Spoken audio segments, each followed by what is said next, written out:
Welcome to the Hurtful Truth podcast.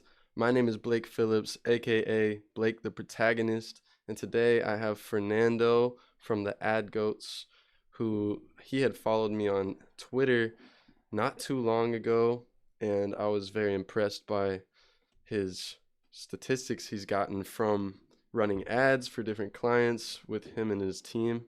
So we did hop on a phone call. We ended up talking for a while, and I thought it made complete sense to have him on the podcast, and here he is. So, thank you for hopping on, bro. Would you Thanks, like Blake. to, yeah, would you like to introduce yourself, however you'd like to be introduced? Appreciate it. Yeah, definitely. So I'm Fernando with the Ad Goats at Fern the AG on X, and like Blake said, we connected over X and just started sharing some ideas and talked about coming on and just talking about what we do and how we do it. But yeah, essentially, I've been in marketing for almost 10 years. We've managed a total of over $28 million in ad spend, and we've generated over 120 million in sales. It's kind of a collective, it's three guys. We got together and said, there's really a need for us to service small, medium enterprises for a flat fee, depending on your total budget for the year, and came together. We've seen success in a short while that we've formed this partnership. Again, collectively, we've been in the industry for 30 years, but together as a partnership, only 1 year, and we've seen a lot of success in a short period of time. Well, congratulations on that, man. That was very, like I Thanks. said, very impressive. What was it initially that got you into marketing? Because I think you might have already said it to them, but you've been in marketing for what, 10 years again? Yeah, 10 close to years? 10 years on my side. Okay, 10 years, and then you're well close to 10 years for you, and then for your Yeah. your friends and colleagues, it was Yep. 10. Okay, what The was the it other that? 10. What? Go ahead. Go ahead. No, no, I was going to say the other two partners have been in it for more than 10 years. So All right, sweet man. And then like, what was it that drew you to marketing initially and got you started in that journey? Like, how old were you um and stuff? yeah, well, I definitely always had the entrepreneurial spirit. I always felt that. I think that from early on, just trying to find opportunities to grind and watch cars and make extra money, just to try and do something um, to make my own money. And I think that carried on once I actually started working and got into the workforce. I always had a side project besides a full-time job. So even, right out of school, pretty much at my full-time job, worked a side hustle. Um, the side hustle didn't do too well, but I got a lot of compliments and a lot of accolades for the marketing and the website and things like that. And after a couple different projects, I said, well, what's been consistent? One, they've all failed. And then the only other part of them failing was that I was getting accolades and compliments like, hey, the website looked really good, or it was really easy to navigate, or I really enjoyed, what the branding looked like, or I really liked your printed material. So then I said, what if I just start doing that? Mm, And started with one client, and initially we had focused on restaurants and helping with, setting up like just like their operations from the beginning. So like initial website, design for menus, design for any printed material, and from then it just started growing. And mm. and then it was like, oh, can you do this for me, or do this platform for me, or do video for me? Um, and then kept it going. So yeah, that's for pretty much one of the agencies that I built, and then AdGoats really came about after understanding the need for paid media and flat fee paid media management. Um, so yeah, that's kind of how I got involved into marketing, and then I met these guys that I partnered with. We kind of looked at our skill set and said, we have everything possible, senior level experience for us to actually deploy this into small medium enterprises and make an actual change, and that's what we did. And I saw you worked with some really big companies too. Yep. And what was like are you able to tell us some of those? Yeah, well, I could talk about the fact that we've worked with Fortune 500 companies. I mean, people can go over to our website and see what we've worked, Mm-hmm. who we've worked with collectively. And I want to be pretty clear here. Obviously, this is collective from me and Yeah. the other partners as well, the companies we've worked with. But yeah, I mean, typically, depending on departments, depending on size of the company, they could be the biggest ever. Some of the work is getting outsourced to agencies and kind of getting that creative refresh to come out and help them with execution. It could be seen as staff augmentation or just coming in and actually holding a separate company accountable for results. But yeah, I think that the biggest takeaway from some of the bigger names we've worked with is that we really want to bring that level of experience and that level of understanding of paid media and deploying paid media to the small medium enterprises. Um, so yeah. But did you have any specific questions on that, or, Yeah, or, I or was anything? gonna yeah, I was gonna go into like since you did end up working with these big companies, what was it like the first time, and like how did you even initially start that conversation there? Yeah. Well, you know, interestingly enough, I think when you've been in the same world for 10 plus years, a lot of referrals. There's a lot of people that would say you got to talk to this person or you got to talk to these guys. They really know what they're doing. I think that besides a mountain load of reports and going through the actual structure that works best for those clients, typically when they're larger corporations at that scale, they have um, I guess multiple layers of reporting and multiple layers of people that you're reporting to. So really, it's getting through that and understanding what's going to work best for them. I mean, we know that we're good at our job and what we do, so we're here to do our job and deploy. But ultimately, how do we fit in to their model and how they work and how they operate so that it's a um, successful relationship on both ends? And for people getting started in ads, um, let's say they've been doing it for a while, they consider themselves a beginner still in a way, but they know what they're doing. Um, what would you say, like, how long until they should start even reaching out to bigger people? Like, what should be that gateway? Like, you know what I mean? When it comes down to even organic content, if you were posting content, you wouldn't start monetizing immediately either. So, what's your kind of advice for those people? Yeah, well, I, that's a two-sided question between organic and paid media. I think on the paid media end, results, right? Once you actually start driving results and start understanding what's working for you, whether it's in a specific industry where you're able to replicate results and do it again, because anyone could really get lucky. It was the right creative, or it was the right audience, or you just happen to come in at the right time. But ultimately, can you do it again? And if you can do it again, then boasting about those results and reaching out to people and saying, "Hey, I've been able to average, I don't know, a 10x return in this specific industry with clients typically spending X amount. I'd love to show you what we can do." So that's obviously one way, undeniable results, and that you've done it multiple times. And then on the other end, if you're looking at organic or seeing what people want to do there, I think that people should not be afraid to test, especially to pitch ideas, even if they seem a little bit crazy, whether it's for a client to implement organically or for them to give you creative for you to deploy on the ads. Um, the ad ecosystem is one where um, it really rewards testing, and you have to see it long term. So you can't sit here and go, I'm going to run an ad for 15 days, throw everything at it, throw the kitchen sink at it, and see what happens. You want plenty of time to actually um, put a creative out there, or put multiple creatives out there, test them, see what's working, refine, optimize, and try it all over again. Right. I think like a perfect relationship between someone that's doing paid media and a client is a very understanding playing field in which we don't know what the ecosystem is going to look like for your brand and how it's going to react for your brand. But what I know is that I know what to adjust or what to look out for to understand success and how do we double down on it. So I would say anyone that's starting, just really one, focus on driving results and how can you do that. So build a very transparent relationship with your clients. That's something that we really strive for when it comes down to pricing, reporting, and how we speak to our clients. I mean, some of our clients, depending on the plan that they're in, we have direct Slack channels with them. You communicate with them daily. We literally show them exactly where we stand. We send them, any reporting that they're looking for. But that transparent act is definitely going to open the door for um, a strong relationship where over time you can prove those results. So once you have those results, then you can actually start pitching to bigger clients and saying, hey, I know exactly how to do this and I can do it for you at scale. Oh yeah, and I love the that you're highlighting being transparent. How has that affected you in your entire like the entire career, being transparent and authentic? Yeah. I think that's probably, a core value of who I am. And I think that um, it really changes the dynamic when problems come along and you're able to address them directly with the client in a very transparent way. Problems are going to happen, right? And that's just something that happens. It doesn't matter what industry you're in or what you're doing. Anything can happen. So when everything's going nice and dandy, no one has anything to complain about, and anyone can service those accounts. But I think that once the challenges come about and you're able to transparently talk about it and set the right expectations, you have a way better performing relationship overall. I think that ultimately, we can sit here and talk about the clients that we've worked with and all the success that we've done, but whenever we speak with a client, it's we have to be very clear in telling them like, hey, we don't know what the ecosystem is going to look like for your specific brand or how that's going to operate whenever we launch, but we're here to figure this out with you. Setting those right expectations, I think it's is the best thing that you can find in a partner. I love that, man. And so let's say with your first clients you ever got, how long did you did you ever practice a lot before you started, or did you start getting paid first and learn along the way? What happened with you? I mean, I had a lot of experience from trying with the, again, projects that had failed.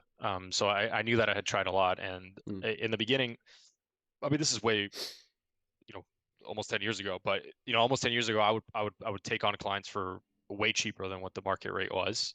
Some I would even work for free, or if I was already providing another service that I already understood and I wanted to expand into another one, I would give them that service for free for a specific period of time. So let's say that, if I was working on organic and I wanted to focus on paid media, then I would do the paid media for free for 3 months and be really transparent. Hey, we're trying to really get into this product line. We don't quite understand it just yet, but we think that we can help you out. What are you okay putting into experimental budget over here? mm, And I think, again, going back to the transparency, if we weren't doing that and we were like, oh yeah, we could drive results, we could drive leads for you, we set the wrong expectation, and the client thinks that, okay, these people have been doing it forever and they're going to drive all these results for me. You're going to have a disgruntled client, and you're just not approaching the transaction the most truthful way, setting yourself up for failure. But I think transparency just sets you up for success. well, I really like this conversation because it goes into general business, just for anybody, that if you set the right expectations, you'll have less problems. I've learned that the hard way in a lot of different situations personally. So, what are some of the things that you've learned the hard way going throughout all your life in business, you know? Yeah, I mean, let's see. I think that um, setting very clear processes early on and trusting those processes is probably one of the hardest things to do initially when you first start.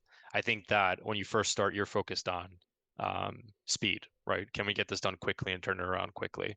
But I think ultimately, if all that energy, instead of focusing around on speedy delivery times, you focus on how do I make this quantifiable without losing quality. I think that's been a hard truth that you find out years down the line if you don't prep for it initially. So I know that obviously I think the business world is very much aware of this right now, but 10 years ago is really when people started thinking about scalable systems and software that you can really start implementing to push companies into a brand. I mean, small businesses, right?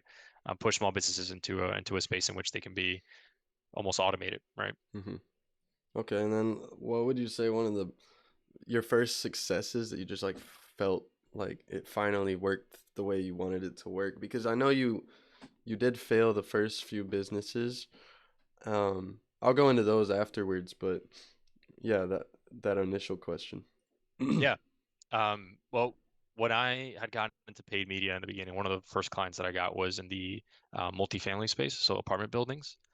So seeing those results come in, a lot of times you can quantify return on investment over the life of a lease. And that the numbers are astronomical. And it was great to see, like, for example, first lease that came in that was attributed to a source that I was managing or a source that I was working on. That could have been a $25,000 deal for the client, and realistically they could have spent $2,000 up until that point, all in. So when you're showing a client that for every $2,000 spent you're returning 25,000 gross, it's a great feeling. So I mean that's one of the first successes that I did have. And yeah, and it's a feeling like no other to show someone that because they invested in your services and worked with you, you were able to give them a return beyond what they had currently. So Awesome, man. I love it. And so back to those failed businesses, like looking back, hindsight is obviously 2020. What what have you learned? Not even just from that, what have you learned, but actually what would you have done differently in those businesses? yeah. Um, so one of them was a content creation company that specifically focused on helping realtors. It was very labor intensive, and you had to be there taking pictures and taking videos and drone photography and doing all that. Um, there was also a lot of travel time, so it limited the amount of content that you could create in one day, because it's not like no one could come to your location with their house so that you could take pictures of it, right? You have to go out to the house and actually take pictures of it. So that was one that was anything that requires just manual labor like that and long distance is just accounting for everything in the pricing plan. I highly believe in pricing according to the value that you create. And I think initially when I started, I was more focused on what are my costs and how am I how do I become profitable after this? When realistically I should have been looking at like what kind of value am I creating? Hmm. And how do I make myself more valuable in a transaction with a client? And then how do I make things more scalable? So instead of focusing on turning things around quicker or being the fastest one out there, being the one that's service only almost. Like as long as you over service the account, you're always going to be okay. Focusing on how do I document everything properly so that quality sticks, but scale is attainable. Man, I love that, bro. Really good, valuable information already. It hasn't even been that long. Did you ever go to college at all? I went for one semester. I'm I assuming it hated it. didn't really affect No, your it did not success. work.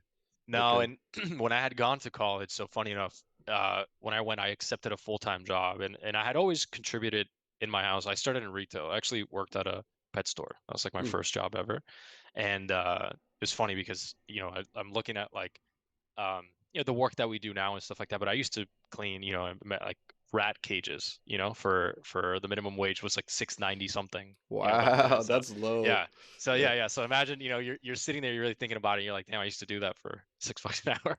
But Wow. yeah. So I started there and I worked up the managerial route and I got offered a manager position. It was very far away from my house, which I think hindsight 2020, I shouldn't have taken that job. It was like I was driving 3 hours a day there and back, which was crazy. But I was 18 years old and like literally, had just graduated high school, was going into college, and the company came and gave me, I think it was like a $40,000 offer, 40 something thousand dollars. I was 18 years old. I was like, I'm in. I don't care where I have to go. Let's do this thing. But by accepting that job, I didn't qualify for financial aid anymore. Hmm. So then they were like, well, we can't offer you financial aid. So they were like, you can either take out student loans or you can pay for it yourself. And I looked at it, and it was like an extra six something a month, 600 something dollars a month if I paced the credits, and it would take me longer and like all this stuff. Or when I was sitting there, I was like, okay, well, let's really think about this. I wasn't even like that business savvy, but I'm like, do I really want to start in debt if I'm not even generating income? And that kind of like clicked in my head early on, and I said, hey, I'm gonna take a little while for me to think about this. And then funny enough, I put on uh, Kanye West College Dropout album, and I listened to that the whole day. And I said, you know what, I'm gonna drop out. I dropped out too, bro, so I Yeah. feel you. That's funny. Oh man. When it comes down to copywriting with your ads, did you have to like learn that entire skill from scratch in a way, or was it something you already were good at? Well, um, it's interesting with the ad codes. We don't really do copywriting, So right? you We're don't do doing like the ad creatives, you're doing more of the other stuff. No. We're actually just executing on the placements, right? So Okay. so we're actually developing the strategy on how we're going to deploy the creatives, where we see them where we see them the most fit and where we see them performing best, and then managing those campaigns on an ongoing basis, right? We check those campaigns to understand where does CPM stand, what's the CTR on them, like are we actually achieving the results that we want, what's the cost per lead, cost per acquisition, what are the goals here, are we achieving those goals with the client, reporting back to the client, and then ultimately understanding bottom line, right? I think top level, right? We can always send a report or just look at top level, but bottom line, are we actually generating the results that the clients are looking for, which typically is sales? Okay. Um, so, so yeah, so that's pretty much what we're working on. So as far as copywriting, I mean, obviously, I think you develop an eye over an extended period of time. I mean, doing it for 10 years, you see what performs best and what doesn't. You develop an eye to take a look at something and say, hey, I think we should change this or kind of, tailor this more towards this area. Um, but we don't do any copywriting here at the Ad Coats. I want to be clear about that. We what we do is actually deploy and manage the paid media channels. Well, So, it's funny because my company does specialize in the ad creative side, so that's oh, funny. great. Yeah, so Yeah, if so we should anybody, connect right after this. absolutely, anybody that is looking for ad creatives, come over here. And then anybody, I do a lot of copywriting. You can tell, and even you'll see my tweets at Be the Protagonist, and they're on Yep. my Instagram. But you know, I have a love for writing, Yeah. and I really understand that ad creatives are a big part of it. You know what I mean? Yep. If you don't target the right people with the creative side of it, you're not gonna like it's not gonna do anything to have the back end right. But you need both, right? Yep. Yep. Yeah. You gotta have both for sure. And Oh, that's so great. So we could definitely connect after this too, because I abs- think it'd be good for us to absolutely. talk through it. Then you teach me and them right now a little bit about why your side is so vital too. Like Yep. you're, yeah, and like what the difference. They already know now. If you watch this, maybe you get it now. But ad creatives is just the creative side. So it could be the video, the script, and things of that nature, like the hooks. and things like that. So for you, what would be the differences between that, and then why is it so vital? Yeah. So, um, let's see.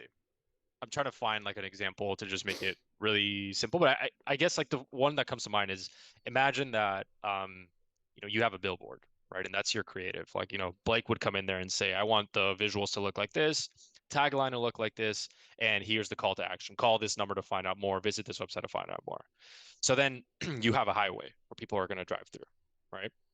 Let's say that the ad creative is for I don't know, homes that they're building in that nearby area, right? Let's say they're building a brand new neighborhood. So what we do is, let's say you're looking at that highway and that highway has anyone and everyone. Well, what about before they pass your billboard, we're able to narrow it down to people between 20 and 30, and then people that are looking to buy a home, or people that got recently married that are trying to buy a house in that area. So what we do is kind of narrow that highway towards a more specific crowd, right? And that was like now that I like hindsight again, I'm looking at that example, and that's not, once you actually get into those categories like housing and credit and stuff like that, it's very restricted. But ultimately, I think that's a good example to understand like the paid management side of it is to actually narrow down the demographic that goes through and sees that billboard, and your ends to actually create that billboard and make that creative resonate with the people that are driving by. And in the past, I actually, not too long ago, I didn't really understand quite a bit about I thought it was all in the creative, really, just Yep, thinking like the creative was really the most important part, because I had seen a lot of people make the mistake of not focusing on the creative at all, but only focusing on like targeting demographics, which is good not gonna, placements. Yeah, yeah, that's not gonna do yep, anything. um but your side also cuts costs down, right? Or yeah, okay. yeah. It definitely can, and I think that understanding like baselines and understanding goals and where we want to go, like that can make a lot of sense for us. Like obviously for us to be involved in the transaction. So if you're doing it by yourself, let's say it's someone hires only you and they're trying to figure it out. Let's say their cost per lead is rising, their cost, their CPM is rising, cost for every thousand impressions, or just overall like their conversions aren't working, or they're just not seeing the results they're looking for. They might not know where to go from there, right? And what we really do is take it like keep a close eye on that, optimize, and try to get you closer to your goals. Um, so yeah, and I think I just thought of a different example if you wanted to utilize it, might even work a little bit better. But let's say if there's a fast food restaurant on the next exit over, and you have that same example of you have a billboard there, you'd be creating that billboard saying like next exit to go to this restaurant. What we focus on is that the traffic that goes through that highway, instead of being anyone and everyone, it's typically only hungry people, right? You're going to get a lot more conversions if it's hungry people driving by a billboard that says like only restaurant here, as opposed to just like anyone and everyone passing through. So when you Yeah. really put that into perspective, it's like, you know, you need someone directing that traffic so that qualified people go through, and then you need a creative that's going to catch their eye. It's going to entice them to actually convert, to get off on that exit and purchase the product. Yeah, and then another thing that I like to focus on that creative side is, again, like really making even the hook and the qualification. I always make it where you hook them in and then you kind of qualify them and like make sure that they're the right person, because they're paying for every second, like we are as the company paying for every second that someone watches the ad, right? Therefore, if we don't get rid of anybody that doesn't need to be looking at it, you're going to be spending more. Is that true on your end? Um, so you can adjust strategies and you can adjust bidding strategies so that you can bid on different formats, but ultimately you're still paying for placements, right? And if you don't have like I think what you're mentioning right now is also measuring intent. If you have someone that's not ready to necessarily like make a decision right now, or you're leading them towards a I don't know, contact form that really doesn't require that much information, you might get a lot of disqualified leads on the other end. So, Yeah, and I'm on my side. What I was saying more is like, let's say you made a video, but it's just not meant for a person with a red shirt. It's only meant for the person with a green shirt.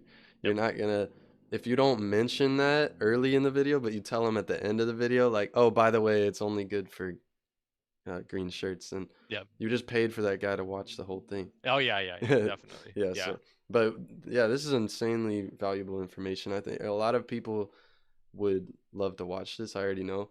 So I know this video is going to be really helpful. Uh, Thanks for hopping on already. Yeah, It's super valuable. no Um, worries, man.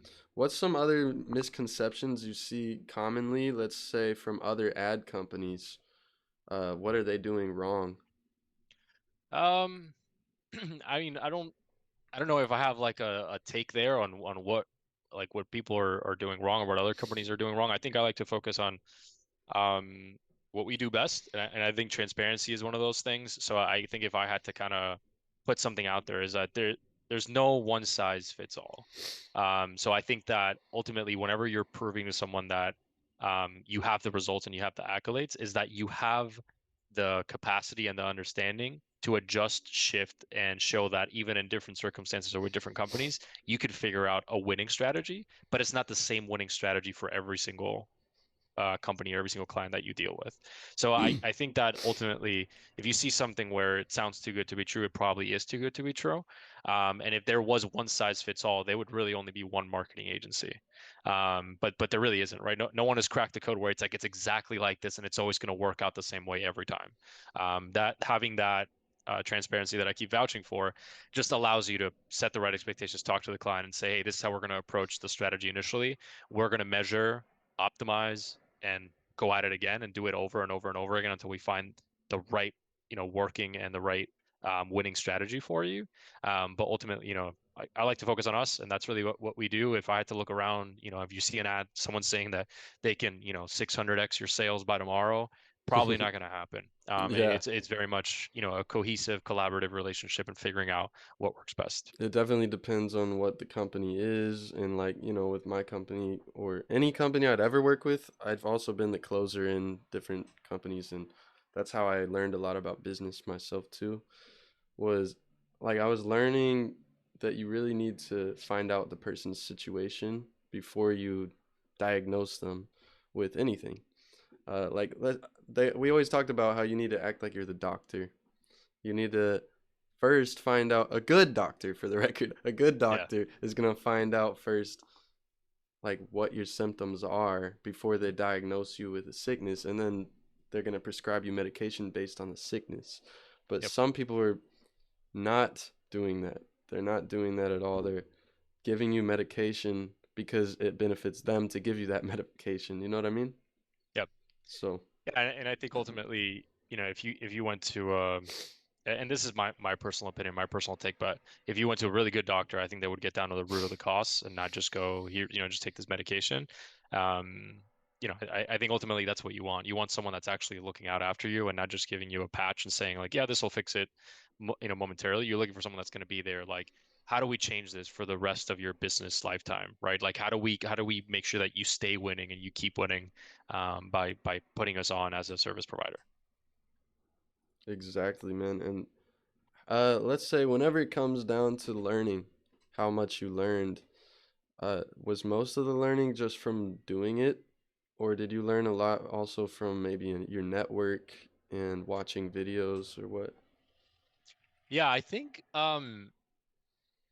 I would say a lot did come from the network. Like actually, as I was growing my agency and stuff like that, and I had reached out to the current partners that I have, and I would consult with them and just be like, hey, what do you think about this? Or I was thinking about this idea. I think that definitely relying on a network and trying to associate yourself with people that have a common goal and work in a similar industry. I think it's amazing, right? Like everyone, like if you had three different people doing the same thing, maybe in different industries, but trying to achieve the same goal with the same values of being transparent and being Hmm. hardworking, trying to achieve success for the clients. I think that you have three completely different paths getting to the same outcome, and there's a lot to learn across those different paths. So I think associating yourself with people like that, um, reading as much as possible. A lot of the platforms have a lot of documentation out there that you can read through and case studies and just try to understand like what's working. I'm not sure how many people know this, but Meta does have the Facebook ads library, where you can literally just open that, go Hmm. and look for any brand that you want to look further into, and it'll show you every single ad that they're running. So whenever you look at that, you can also take a look at what's the market up to and what are they doing, and then testing. I mean, I did do it for my own companies as well, so there was almost like self experimentation to see what would what works. Um, and then yeah, and then learning by doing. So, That reminds me, what was the main platform that you were focused on at first? um, first it was Google, and then we were doing a little bit more of Facebook, and then as Facebook has seen more challenges with a lot of like the iOS changes and tracking issues and um, restrictions in certain ad categories.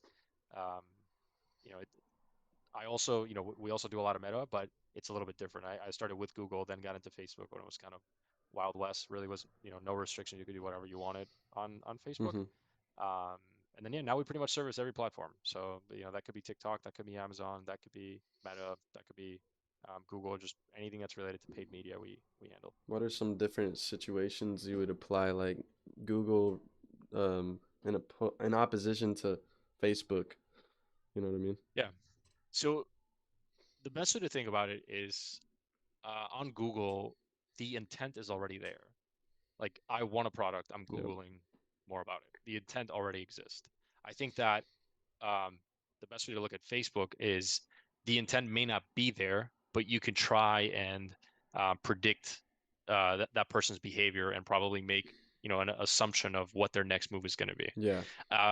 So to get maybe we get a little bit more into the nitty gritty here, but basically, I don't know if like a lot of people have I hear this all the time, right? It's like, oh, the other day, I was thinking about a soccer ball, and now there's a soccer ball on my Instagram feed. Mm-hmm. Like, my Alexa's listening to me, and like people go through this whole rabbit hole. But realistically, what happens is, um, if you were to look at a sample of like, a million people, and out of that million people, you look at a segment that shares ideologies and shares interests and shares behaviors, right? Like, let's say that, you and your neighbor that are around the same age, or work in the same place, there's a high probability that you guys are going to be into the same things because you are sharing like the same community and everything.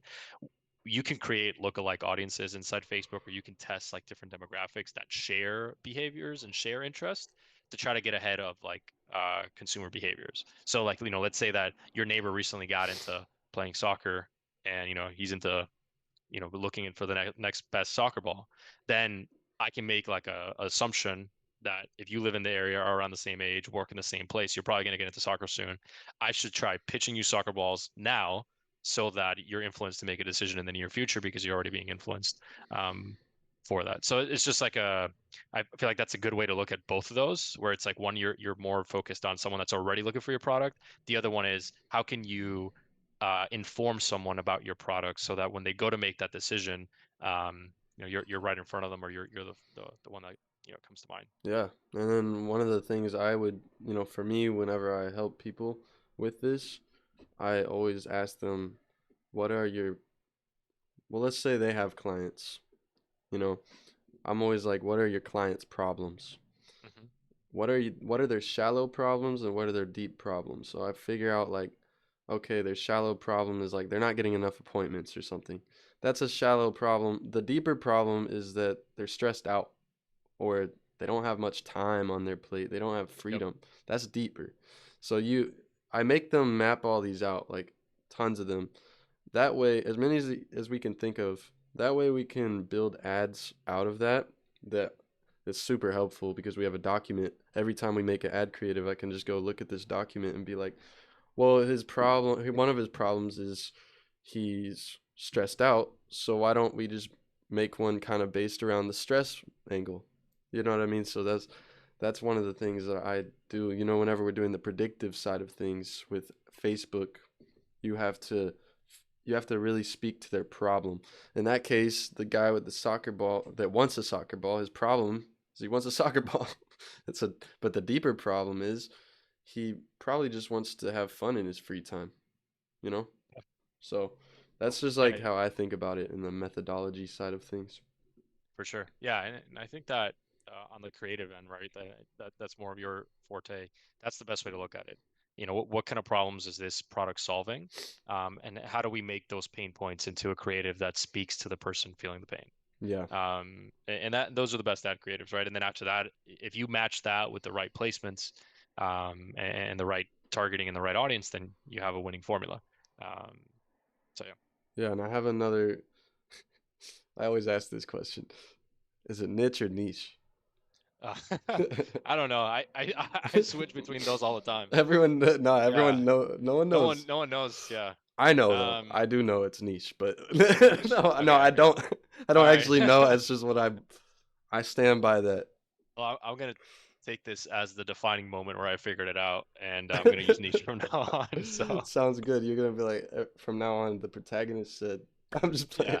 yeah, it's niche. So The reason why I made that name for everybody to know is just because like you have to be the protagonist of your story. You have to be the main character, and if you don't look at yourself as the main character, you're not gonna take control. You're gonna feel like you're you're just going in someone else's story. You're either in someone else's or you're the master of yours. You know?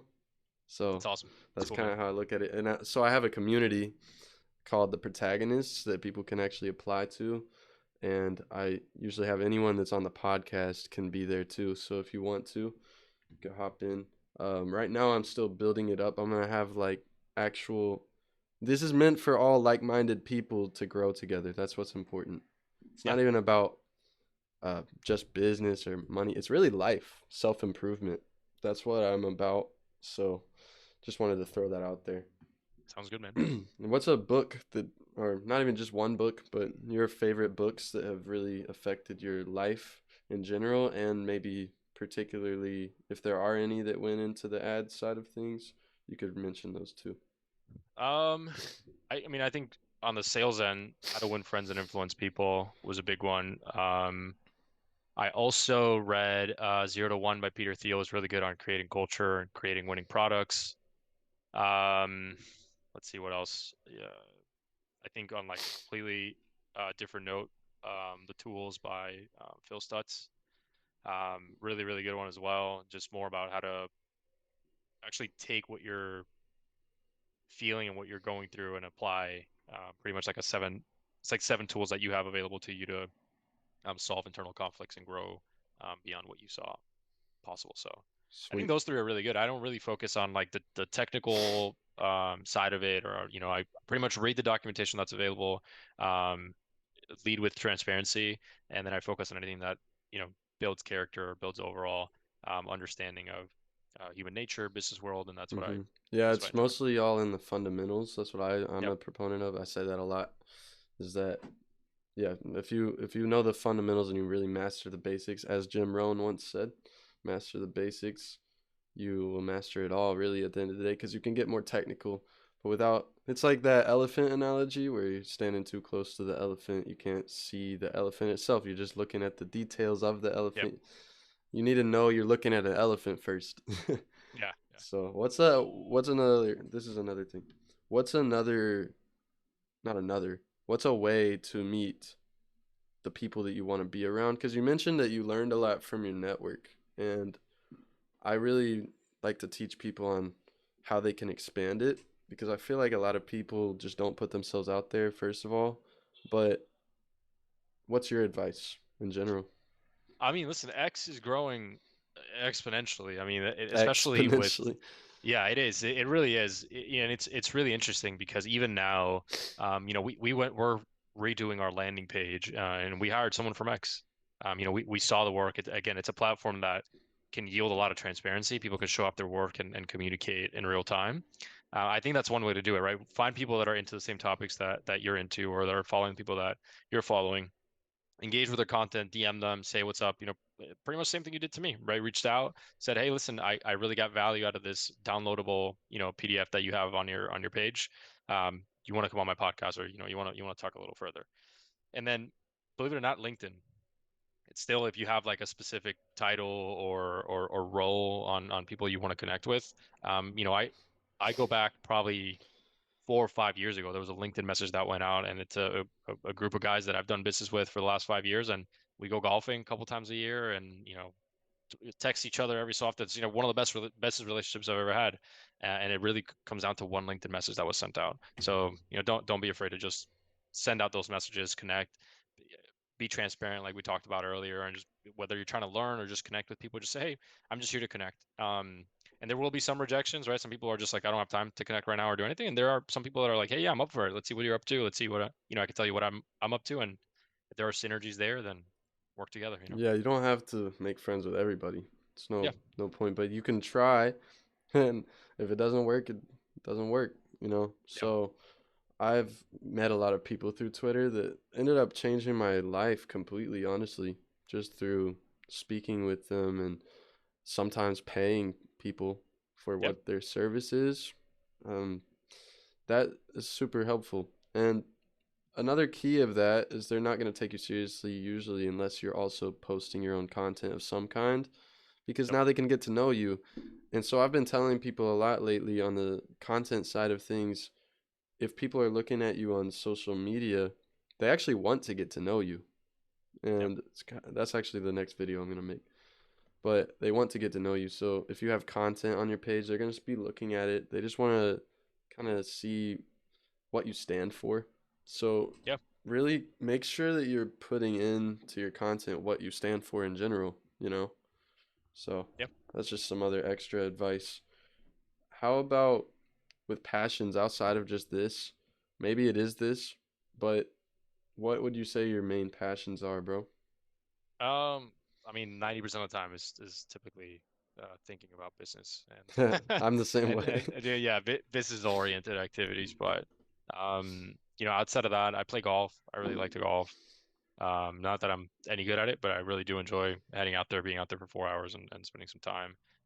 Weightlifting. I recently got into paddle, or this is another one where it's like niche or niche, but it's like either paddle or padel. I'm not sure how people call it, but it's really big in Europe, and it's been really fun to get into that with my We'll go friends. with Padel then because We go you with know padel, yeah, yeah. I'm the one that Change it up. chooses. Yeah, So yeah. It sounds good. I'm happy to know that now I know what that how to say that one. So but yeah, that's pretty much it. And then spending time with my wife. Honestly, that's it. We have a dog. We go on long walks every single day. We hang out. It's pretty much it, man. Like it's pretty standard over here, to be honest. A lot of work, truthfully. Like yeah. that's the majority of my time and mental space. Well, I'm sure your work is pretty interesting at the end of the day because you're working with some big clients and, you know, you're in the business of making people money, which is fun. Yep. Yeah. That's why I'm in the It's great. business of making people money because I like to help people. Yeah. Um, but also you can use it for your own company too, which is even better. You know, I'm sure you've gotten some of your clients from running your own ads, right? Yeah. Definitely. I mean, and that's again, we saw a lot of success in a short amount of time, um, mainly because of that. So it's been great, and high quality, right? Like once we sat there and we are like, let's all apply this, um, pretty much everything we know, let's apply it to these campaigns. We saw results almost immediately. Awesome. So what are your long-term goals? Um, well, we definitely want to help as many small, medium enterprises as we possibly can. I think that we might be finding a niche pretty soon. I think we're early on where we're trying to figure out where we provide the most value for our clients. And right now, even though we service multiple industries, like we are retaining those relationships and people are happy with the results. So we're able to service those relationships um, specifically. I think that beyond being a service provider, and I'm a big proponent in this, when you determine your mission statement, right? And for us is making um, high quality, senior level, paid media management services attainable for small, medium enterprises. I think that anything we create needs to support that mission. So as we create content, whether it's on X, whether it's on other social media platforms or newsletters or video, I think that all of our efforts need to support that. So I think that beyond growing the business and um, just focusing on revenue growth and headcount and client count and things of that nature. I think that focusing on creating valuable, genuine, transparent content that people can utilize to actually grow their knowledge on paid media services and paid media as a whole is definitely part of the long term goals here. All right, great, man. Good to know. The long term. How about more on a short term basis? Is it about the same or Um, anything different? yeah, well, we're going to be relaunching our landing page here shortly. I think that's a short term. I think in the next 6 weeks is when the build out will be completed. I think definitely identifying um, other areas in which we can provide some more value. Like again, it could be doing more podcasts, it could be doing more videos on our side. Again, newsletter. We're figuring that out right now. But ultimately, I mean, like I said earlier, we saw success in a very short amount of time. We've been able to provide great results for our clients. So now we're just focused on How do we create more value, and how do we provide more value for people that don't know about us and might not ever do business with us, as well as people that know us, are getting to know us and want to do business with us. Then I think the next step mainly is just get in front of those people, and that's it. Because you Yep. seem like you're a problem solver to be in this type of industry. I think that ad ad companies that are actually good at what they do, they're just straight up problem solvers. Because you're just gonna keep running into them. What was like a really big problem you had run into whenever you were running ads that just was really difficult at first, that was really confusing to you? Um, sometimes the platforms go through changes, and it's almost like um, there's little documentation initially. So you know, something could change on just like how to gain access to someone's Facebook Business Manager, and it's like a whole new process on how to do that. Also, clients not having like the right structure whenever they go to actually run ads. So, for example, you could have a different vendor that's utilizing their own ad account or their own business manager to run the ads on behalf of the client. And then if the client decides to drop that vendor and work with us, then there's really no data that we can have access to unless we get access to that vendor's Facebook Business Manager. Um, so, I mean, I guess those have been some issues, but ultimately it really comes down to, do we have pre-existing goals that we have to meet? Are we meeting them? Yes or no? And how do we get better at getting closer to those goals? Awesome, man. Um, so yeah. Yeah, makes sense. And then, well, do you have any new advice for, not even new advice, just advice for like new marketers, um, anyone that's starting out in ads, but just in general marketing, anything that you have some expertise in that could help the people watching? Um, no, I think it's been the theme all around today. Just be transparent whenever you're going into a transaction, you're going to go service a client. Um, Number two, don't be afraid to test and bring up new ideas that you want to try out, and then be patient. I think as long as you're communicating with the client, being transparent, bringing up new ideas and trying new ideas, over time you're bound to see success if you're being, truthful, and you're really doing everything possible to push the client forward. But a lot of times these things take time. Not it's not like I plug in the ads now and tomorrow you're going to be having results. In some instances, sometimes it does happen. You get, first sale within the first hour, or first lead comes in within the first hour. But ultimately, it's setting that right expectation, being transparent, and telling the client, we're going to work on this, you know, until we see those goals and we see those results that you're looking for. This could take 3 months, right? And looking at campaigns on a 3 month time frame kind of opens your horizons to start understanding. Like, I'm saying 3 month minimum, right? You want enough Hmm. time to actually learn what's working, test different creatives, double down and start remarketing. 30 days in, 45 days in, and then work on optimizing conversions and seeing if you can get whatever goal the client was looking for. So I would say that be patient, transparent, and don't be afraid to try new things and bring up new ideas to the clients. Has there been anything in life, like, not even anything, I'm trying to word this the right way. How has your knowledge in this business side of things affected your life side of things? Um, Outside of just money, is there anything that comes to mind? Does it relate to life in any way? Because whenever I think of sales, I know that sales, like the psychology of it, definitely affected me in my daily life. I think that there's probably two sides to it. One is that probably, any business I interact with, I try to figure out, like, come back to where in the cycle did I engage with them. It's kind of made me more aware of that. Like if I go and buy, like, a like brand new shampoo bottle, and then I'm just like, how did I even come across this brand? And I try to come back to it and just kind of figure it out. Mm, Or even, like, if you want to go down to the most basic level, if you watch like a new show or if you listen to a new album or something like that, you go back to it. A lot of it you could probably tie back to a referral in some way, shape, or form. To me, that's been pretty interesting. Where obviously there's so much money being dumped into paid media, and it obviously works. It generates, billions and billions of dollars, but ultimately, on my side, that's made me more aware of that. Like, where am I engaging with some of the brands? And then I think the more I've progressed in business, I think um, the more simple certain problems have.